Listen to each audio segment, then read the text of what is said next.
దోమలు కొంతమందిని మాత్రమే ఎందుకు ఎక్కువగా కుడతాయి?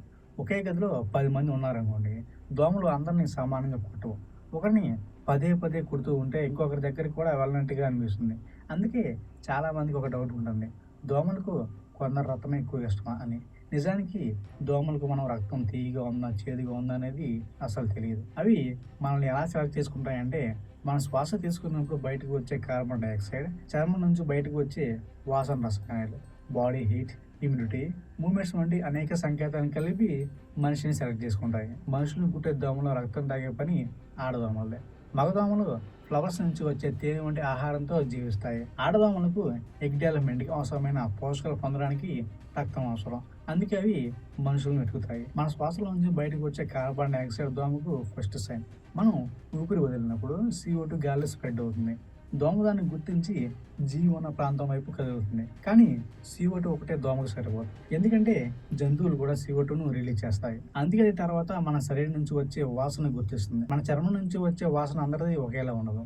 చెమట, చర్మంలోని నూనెలు, మన చర్మంపై నివసించే బ్యాక్టీరియా కలిసి అనేక రకాల కెమికల్స్‌ను తయారు చేస్తాయి. వీటిలో కొన్ని కెమికల్స్ దోమలను ఎక్కువగా అట్రాక్ట్ చేయగలవు. ముఖ్యంగా కొన్ని కార్బోక్సిలిక్ యాసిడ్స్ ఎక్కువగా ఉండే శరీర వాసనతో దోమల ఆకర్షణ పెరగవచ్చని రీసెర్చ్‌లో కనిపించింది. అందుకే ఇద్దరు మనుషులు పక్కపక్కనే ఉన్న దోమలకు ఒక శరీరం మరొకరి కంటే ఎక్కువగా ఆకర్షణీయంగా అనిపించవచ్చు. అంటే నా రక్తం తియ్యగా ఉంది కాబట్టి దోమలు నన్నే కుడతాయి అనేది కరెక్ట్ కాదు. దోమ ఆ రక్తాన్ని ముందే టెస్ట్ చేసి మనిషిని సెలెక్ట్ చేసుకోదు.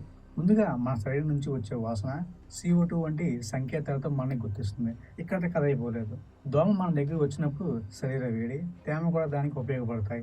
2024 నేచర్‌లో పబ్లిష్ అయిన ఈడీసీ ఈజీపీ రీసెర్చ్‌లో దోమలు మనిషిని శరీరం నుంచి వచ్చే థర్మల్ ఇన్ఫ్రారెడ్ రేడియేషన్ కూడా గుర్తించి CO2 అలాగే శరీర వాసన వంటి సంకేతాలతో కలిపి హోస్ట్‌ను డిటెక్ట్ చేయగలవని చూపించారు. అంటే దోమ మనిషిని ఒక్క సైన్‌తో కాకుండా అనేక సంకేతాలను కలిపి గుర్తిస్తుంది. అయితే మనందరి బాడీ నుంచి CO2, వేడి, వాసన వస్తున్నప్పుడు ఒకరిని ఎందుకు ఎక్కువ కొడతాయి? దీనికి రీజన్ ప్రతి మనిషి బాడీ కెమిస్ట్రీ ఒకేలా ఉండకపోవడం. చర్మంపై ఉండే బ్యాక్టీరియా, చర్మం నుంచి విడుదలయ్యే రసాయనాలు, చెమట, బాడీ టెంపరేచర్, మెటబాలిజం, జెనెటిక్స్ వంటి అంశాలు వ్యక్తి వ్యక్తికి మారుతూ ఉంటాయి. ఈ మార్పుల వల్ల దోమకు మన శరీరం నుంచి వచ్చే కెమికల్ సిగ్నల్ కూడా మారుతుంది. ఇక ఎక్సర్సైజ్ చేసిన తర్వాత దోమలు ఎక్కువ కుట్టినట్టు అనిపిస్తే దానికి కూడా రీజన్ ఉండొచ్చు. ఎక్సర్సైజ్ తర్వాత మన శ్వాస వేగం పెరుగుతుంది. CO2 రిలీజ్ పెరగవచ్చు. బాడీ టెంపరేచర్ పెరుగుతుంది. చెమటతో కొన్ని స్కిన్ కెమికల్స్ బయటకు వస్తాయి. ఇవన్నీ కలిసి దోమకు మనం మరింత డిటెక్టబుల్‌గా మారే అవకాశం ఉంది.